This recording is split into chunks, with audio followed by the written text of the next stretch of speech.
Well, this is a Tory crisis created in Downing Street but being paid for by ordinary working people. And so much damage has already been done, with families paying higher mortgage rates and worrying about their pensions. It's not just time for another Conservative Chancellor, it's time for a Labour government, because only Labour have the plans to grow our economy and provide the economic stability that our country desperately needs, with a recognition that wealth does not just come from the top down, but is created by ordinary working people right across our country. So much damage has already been done. People are having sleepless nights because of the higher mortgage rates that they're now paying, and the worrying as well about what's happening to their pensions. The partial U-turn today does not reverse the whole budget, which is what is needed. The government need to go back to the drawing board, not just picking out individual measures. We need a budget that adds up with an independent forecast from the Office for Budget Responsibility. But the truth is, the trickle-down tired economics of the Conservatives no longer works. And it is time for a Labour government that prioritises ordinary working people, not this belief that somehow tax cuts for the richest will somehow filter down to everybody else. Liz Truss has taken action. She's got rid of her Chancellor.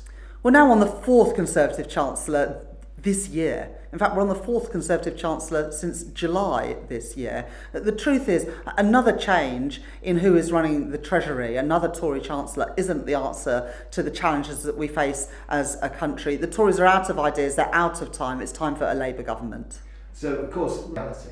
Well, it's time for the Prime Minister to actually put the country first, and at the very least, she should go back to the drawing board with her budget that was devised in lockstep with the former Chancellor of the Exchequer, produce an independent forecast alongside that budget, and get rid of the whole range of unfunded tax cuts that were introduced just 3 weeks ago, that has caused this instability in financial markets with real costs for ordinary working people, with higher mortgage rates and fears about pensions. So if Rachel Reeves was made Chancellor today rather than Jeremy Hunt, what would you do differently? What would you do to put this right?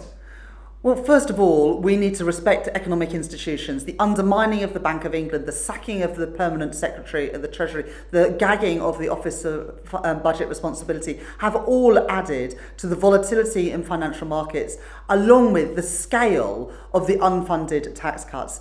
Labour would always put fiscal responsibility and economic credibility first, because we know that is so important for family finances. And Labour's plans for growth, investing in the industries of the future with our Green Prosperity Plan, reform of business rates to help our high streets and small businesses, making Britain the best place to start and grow a business. That's at the heart of Labour's plans for economic growth and stability, a world apart from the trickle-down economics that we see from Liz Truss and her Conservative government. Liz Truss and Kwasi Kwarteng.